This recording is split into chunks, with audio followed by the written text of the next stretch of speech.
Bonjour tout le monde, je m'appelle Raquel Zeynep, élève doctorante à l'école Mohammedia des ingénieurs, l'université Mohamed V Rabat. Aujourd'hui, j'ai le plaisir de vous présenter mon premier travail qui concerne la prédiction d'annulation et la suppression des trains TGV en utilisant machine learning. La présentation va se dérouler comme suit. On va commencer par l'introduction, poser la problématique, présenter les motivations, les objectifs, le cas d'utilisation, simulation des résultats et la discussion, et pour terminer avec la conclusion et perspective. Tout d'abord, l'utilisation ces dernières années, l'utilisation et l'application de machine learning dans l'industrie 4.0 et plus précisément dans le domaine du transport ferroviaire a permis de naître un nouveau type de transport. On les appelle les systèmes de transport intelligents. Ce genre de système rencontre certaines contraintes ou bien certaines problématiques qui concernent le volume très important des données qu'il faut analyser et qu'il faut traiter pour arriver à des prédictions. Ainsi que ces data, ce volume de données nécessite des ressources matérielles et humaines très importantes pour leur exécution, d'où l'utilisation des algorithmes d'optimisation. L'objectif de ce travail, c'est de comparer la performance des optimiseurs les plus connus et les plus utilisés du machine learning afin de choisir l'optimiseur le mieux adapté pour la prédiction d'annulation des trains TGV.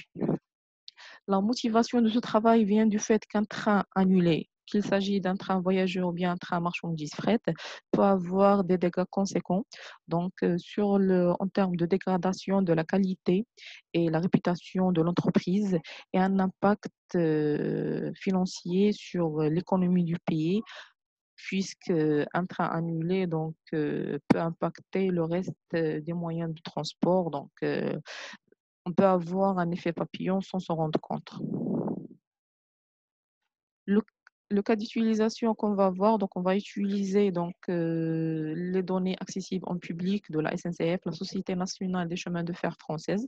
On va utiliser les données depuis 2015 à 2021 concernant la régulation des trains TGV, les trains grande vitesse.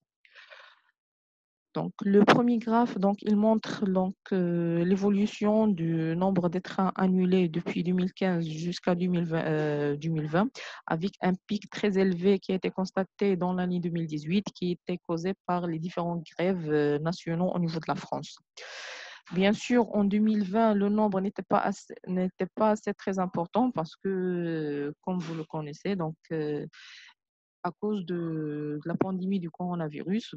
Déjà, le nombre de circulations prévues était très faible par rapport aux années précédentes, ce qui est impacté en parallèle. Les trains annulés, on va avoir un nombre très faible par rapport aux précédentes années.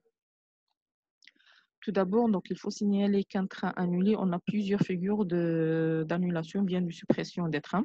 On peut faire l'annulation, bien la suppression d'un train avant sa planification. On peut planifier le train et par la suite le supprimer. Donc, une suppression au départ. Ou bien, on va avoir une suppression partielle. Ça veut dire que le train, il va faire une partie de son trajet et il sera supprimé par la suite.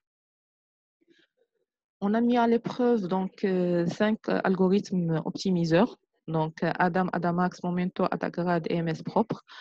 Ici, on voit les différentes figures de la prédiction d'annulation ainsi que la fonction de coût, et l'évolution de chaque algorithme.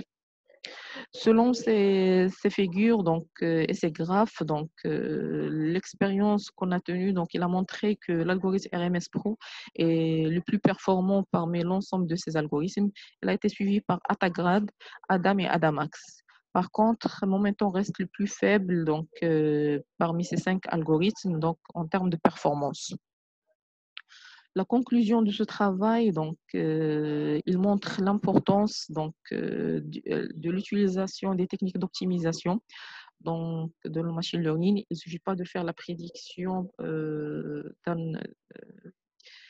d'annulation, bien la suppression des trains, mais l'utilisation des optimiseurs, on peut avoir des résultats bien meilleurs Donc, RMS Pro et AttaGrad restent les algorithmes, les optimiseurs les plus intéressants dans notre cas de figure.